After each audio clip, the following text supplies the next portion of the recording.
gaman inay la soo galaan tusaalaha nagu filan waxa waayo 2015 senator ninka la yiraahdo Zataag yaa wuxuu ahaa madaxweyne ku xigeenka Jubbaland afartii sano la soo dhaafay annagoonan arag oo waxba uu nagu soo kordhin oo wax tusaale iyo dib u heshiisiin iyo warseen wax yeela minuu soo nagu imaan yaa labadii bilood oo ugu dambeysay wuxuu na soo galay dhag la qabtaan lahayn waqti halkan maxaan ku raadayay weerarada ay dhacayeen oo kaliya halkan barasaabaha birfaangaal ugu qaad aqbalna raacna markii baa noogu dambeysay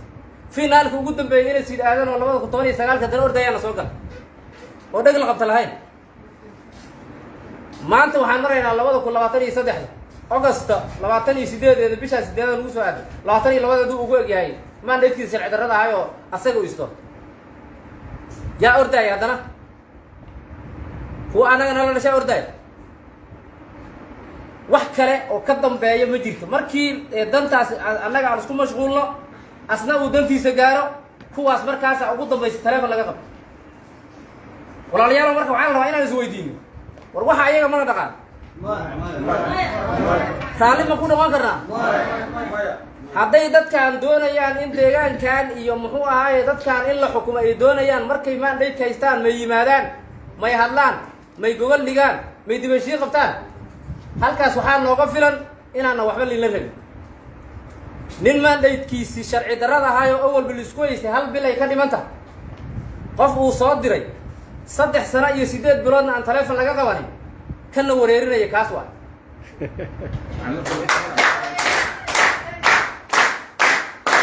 waxa ayaga marka kuma juri karno raalina kama noqon karno waxa intaas dheer siyaasiyiinta xurtaysan oo habeen u hoyanaysa burguduud habeen u soo hoyanaysa garbaarey habeen buundada luuq taagan adinka waxay rabaan inay xukumaan hal maalin gelinkeed in ma ogolo inay tala idin weydiiyaan ay dhahaan warseed wax u rabtaa inaad marka ayaga awoodoodana waxay ku kooban tahay kaamirada wiilka yarka oo maxaan ku raadaya wariyaha ula daba socdo awood ka dambayso iyo tala ka dambaysana ma jirto meel ay ribor u celiyaan oo maxaan ku raadaya dadkaan waxay doonayaan macnaha ay uga keenaan ma jirto warqadda yarta ee lagu magacaabay wax dhaafsiisan oo ayaga gacanta ku hayaan ma jiraan waxaan wada xasuusanaa macallimow meeqa sano qaylinay 2021 ilaa iyo 20 muxuu sameeyay maanta maxaa isbedelay walaalayaal okay ninka la yiraahdo Ahmed Guule Gire gobolkan barasaab ka ah macallimo waa lagu bedelay inuu dhintay warwaana la qabsaday xataa carra ama dagaalamo dadka la rabo talada ay ka yimaadeen ninka annaga kulligana noocaasan dhammaantaya kuwa halka jooga kuwa ordayo kuwa habeenkii dheelmanayo dhammaan noocaasan waxaad naga sugaysaan oo nagu maqan ma jiraan dalkan waa lagu soo duulay kuwaad adinka dhasheen aan ku soo duulay cid kale kuma soo duulay dhammaantana waa intaas horta inaan baraarujiyo waxay ahayd qodobkayga koobaad qodobka labaad waxaan garan laahay dadka يعني هدي حتى الربع إلا قبضة الحكومة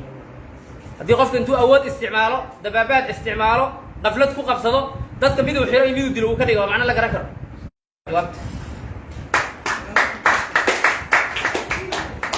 حتى إني ما كحوق لي حوق نقول قبضة وحن دوري إني حوق نقول لي حيان أيضا وحنا رأينا سوشك تذكر قالك هسقول قبضة ضد كان أنت يسوي سيد دقمنا نروح حكومة عندها يو حنان قولني أنا ما أقان بيلو قصو دولي عدة قبصتي وكم بغير ما أقان عدة وسو هجب بقينا من المرة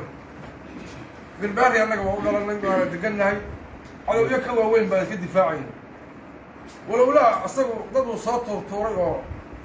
ما لها انتاجن حمل لك مطر هيا أحمد أبو تاس أحمد أبو تاس أبو حقيقي من حسن الشيخ محمد هذا كور سجاشن يكون مسلم يمر رحان بالك Soomaaliya ilaahay dhib maanta isu timid bay saddex bundesoo gudbooy marxaan baa ka midaysanaa marxaanka asaga waa joogaa meel maadin asagoo batay oo shan jibaarmay buu joogaa alla isdifaaci dalkanagana waa difaacanaynaa warka ma sii badin hayo marraxaan idinkuna waa maqashaan cadow baa idin soo galay carrada bahallaha soo galay inaad iska difaacdaan baa laga rabaa asalaamu calaykum yaa mahadsan hadda iska leh awal ilaahay baa mahadda iska leh mahadda labaadna waxaa iska leh ugaaska naga beesha sare oo shirkan quruxda badan noo cilaamiyey si furcadilana noogu soo agaasimay halkaana isugu kaayo keenay baa mahadda labaadna iska leh intaas haddaan ka baxo halkan waxaan la tacsiinahayaa dadkii lagu duqeeyey warguduudo ceelcadde qalambaal iyo agagaarka dadkii shacabka ahaa oo lagu duqeeyey inna lillahi wa inna ilaihi raajicuun awalan ayaan tacsi u diraya intii ka geeriyootay iyo intay ka dhinteen intii dhaawacayo intii dhimatayba samri iyo iimaan jamiila allaha ka siiyo jannadiina allaha ugu bishaareeyo taas halkaasaan uga baxay tacaddiga gado wax badan buu soo noqnoqday isagoo duqayn leh isagoo kufsi leh isagoo xuduudda la weeraro leh isagoo rag ganacsadaa oo waxay geystaan jirin guryahooda lagala baxay oo la jarjaray markaa duqaynta keenyo dawlad baan u lahayn waxaan is lahayn kolley dawladdaa ka hadlaysa arrintaas dawlad baa la hadasha dee dawladdaa difaacaysaan lahayn dawlad ma hayno hadday tahay jubbaland iyo hadday tahay midda federaalkaba dhibaatadii gadagaartay horraysa dambayso wax nooga tacsiyeeya ama ka hadla ama nooga ooya maanu arag waxaa ii soo haray axmed maxamed islaan oo madaxweynihii jubbaland horta axmed maxamed islaan in lagu mashquulo ma qabo waxaa la yidhi gabdhaha xoogaa haddaan yaro kaftamo markii toddobabaxa shaashka loo saaraya waxaa la dhahaa kaama dhacdoy laguu saar kaama dhintoy kuu saar waxaa weeye horta axmed waa kaama dhintoy laguu saar sadaana u yeelay waana sababaynayaa wuxuu sada ugu yeelay mar walba markii maandhaydkiisu dhammaado ee ayaga laysku soo diraayo his laysku soo siiyaa waa sidii ragga hore uga hadlahayeen mashquulkaasuu marka semberi ka faa'iidaystaa sadana ma dareensana mashquulka ayaga laysku diraayo oo laysu adeegsanahayo yuu mar walba ka faa'iidaystaa marka waxaa weeye kaama